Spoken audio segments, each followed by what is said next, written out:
ফুলকপির পরোটা খেতে ভারী মজা। আসসালামু আলাইকুম এভরিওয়ান, আপনারা সবাই কেমন আছেন? আমিও আলহামদুলিল্লাহ ভালো আছি।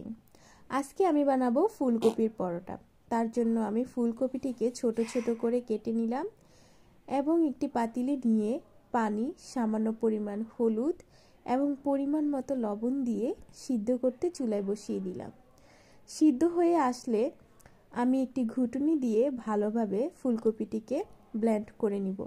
আপনারা চাইলে ব্লেন্ডারে ব্লেন্ড করে নিতে পারেন। এখন আমি এতে ময়দাটা অ্যাড করে নিলাম। ময়দাটা সিদ্ধ হওয়া পর্যন্ত অপেক্ষা করতে হবে। ময়দাটা সিদ্ধ হয়ে আসলে নেড়ে চেড়ে ভালোভাবে ডোটা তৈরি করে নিব। ডোটা তৈরি হয়ে এসেছে। ডোটাকে ঠান্ডা হওয়ার জন্য একটি ডিশের মধ্যে ঢেলে নিলাম।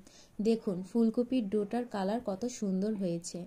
ডোটা ঠান্ডা হওয়ার পর পরোটা বানিয়ে ছেঁকে নিয়ে তৈরি করে ফেললাম ফুলকপির পরোটা।